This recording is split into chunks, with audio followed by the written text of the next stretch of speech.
For me to acquire and keep a knife, it's got to serve a purpose. Now granted, I do have some knives which are primarily for collection purposes, kind of like the Buck Cirrus, maybe the ProTech Godfather, but even those knives I envision using in a tactical role, or at least they could be called upon to serve in that role and do so effectively. And every one of my knives that I keep has to fulfill a potential calling in that regard. Yeah, they may sit displayed all proudly, or maybe even sit in the safe waiting to be fondled one day. However, the day may come when each of those blades will be called upon for some very hard and serious use, whether it be tactical, everyday carry, or survival outdoor, which in the case is this one. Actually, is more along the tactical lines. And before I get into specifics of this blade, I'm a big fan, you may have gathered that watching my videos, of high value knives. Now that being said, I like a really high-end knife once in a while, kind of like the Bradley Alias, which for me is a high-end knife. It's not a Sebenza, I know, but it's a very nice knife and I love it. I dig it.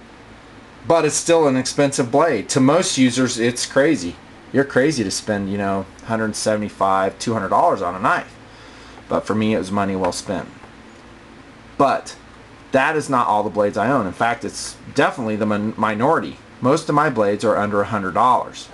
And most of my blades are very high value blades. In other words, I feel like I'm getting a lot for my money and it's a good deal, and I wouldn't change much about the blade. This is one of those knives. This is an economical fighting knife by KaBar, specifically model KBD1. Man, that's a cool model number. I didn't think about it till you start saying it. Say it. KBD1, KBD1. I know, it just rolls off the tongue. Kilo Bravo Delta 1 is the model number for this knife. This is a lot of knife for the money, considering you can have it from anywhere from $60 to $50 will be the general internet price you'll get it from. I think I bought this one for military price off Brigade Quartermaster through AFES. And by the way, that's a great deal. No shipping if you're military. And you get it at 10% off of BQM prices. So, good deal on that. So, let's talk about the knife. And as usual, yes, I always talk about philosophy. What kind of knife is this? Is this a survival knife? Well, it could be. I'm not going to say it isn't, nor could it be used in that role, but I'm going to term this knife a fighting knife, a fixed blade fighting knife. And the reason I say that, and probably most y'all will agree, is the shape of the blade. This is a Bob Dozier blade. Dozier, sorry if I mispronounced that. He's the one that designed it. It's a really nicely shaped blade. It's a variation on the very classic KaBar or KaBar, however you want to say it. It's a very classic 7-inch blade shape, which I'll also review in the future. Notice the long upper clip on this one, which, how you doing, I've sharpened. Or had sharpened. Fitzen did that for me. But that is a nice clip on that, and it goes way back, almost 3/4 of the way back. And this is a nice blade in that it has some belly, very different from the classic Bowie shape of the usual KaBar. Has some belly right here towards the tip, which gives it more slicing capability, maybe improving the slash capability of that knife as well. And I envision most defensive knives being used in a slashing sense. Not to say that this couldn't perform very nicely in a thrust attack as well, due to that sharpened clip. Even if you don't sharpen the clip, it's still going to be a nice thrusting knife. So, because of those qualities on this blade, I'm going to term it a fighting blade. Could it be used in the woods, building shelter and stuff? You bet. Maybe batoning through wood, we might lose a little bit on that just because it's a mid-spine grind.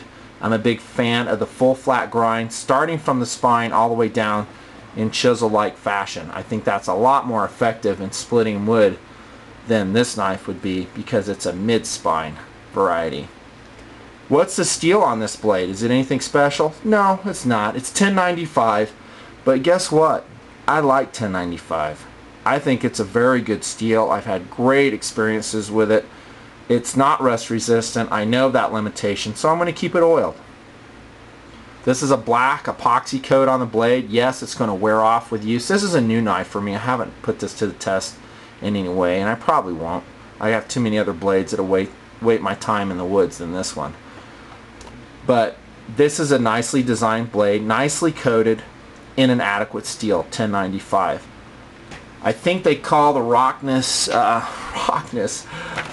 the hardness on this blade off the website, they're saying 56 to 58, which is pretty standard for 1095 steel. So easy enough to sharpen, hard enough to be durable, nice blade, and made in the United States, I believe. I think the sheath is made in Taiwan though. So I really like the blade design for fighting.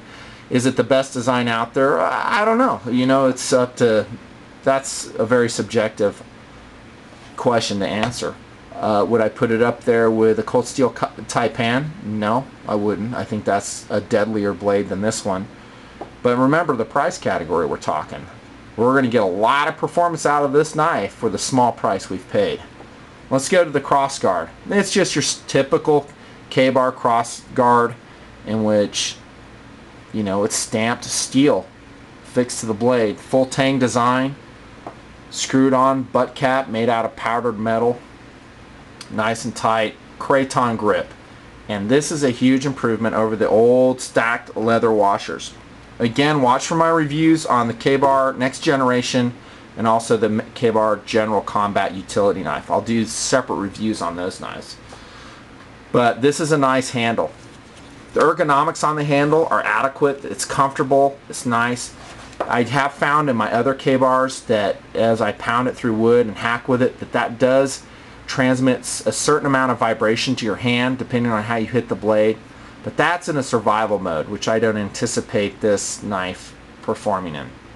However, Kraton is a very nice grip. It's durable, adequately durable I'll say, and it doesn't transmit cold or heat, which is huge. Notice as we grasp this, now my hand again is kind of on the large side, so I might touch that butt cap, but if I'm barehanded, generally I will not be touching steel with this knife. I like that. And it is comfortable. Now I wouldn't, if I had given my druthers, I'd probably extend that handle maybe half an inch just for me. But again, we don't extend anything without penalizing ourselves, and that's going to make this knife heavier. And speaking of weight, how heavy is it? It's actually fairly light for what it is. The whole package, sheath and knife, is 15.6 ounces. Which I think and classify as a very reasonable weight. And how about that sheath? It's a plastic sheath, the new style that KaBar's been delivering for a long time. I know I go back and forth, KaBar, KaBar, I don't know, it doesn't matter. But that's a nice sheath. No, it's not an outstanding sheath. I wouldn't even classify it as an excellent sheath, but it's a good sheath. And it beats a leather version by huge amounts. Doesn't retain water. Drains well, lashable to LBE if we need to do that. A critique I'd probably give on the sheath is this belt loop. It totally is going to slide all over. This is not a good belt loop. It will not lock into place, and if you are going to use this or intend to use it as a fighting knife, you darn well better make sure you have that anchored in a specific spot on your carry so it does not migrate. One way you could do that is putting that on your web belt, and you could lash thread through it using carpet thread so this doesn't migrate. However, if you're dead serious about it, what I would do is probably affix a Tech Lock clasp on there by Blade Tech on the very back of your sheath. Those are outstanding. They'll add a few ounces, but man, it will lock that blade in. And speaking of locking the blade in, there's two tabs which lock it in, the top one and the bottom one. I do think the bottom one is somewhat superfluous, i.e. not needed, but I think what they want to do is make it jump certifiable, really locking the blade in, so I don't have issues with it. I love how the sheath locks the blade. You just push your thumb back to get rid of those locking tabs, and in it goes. So, out of time yet again. That's a KaBar KBD1. Awesome knife for the money. I really like it. for the money, you can't beat it. Thanks.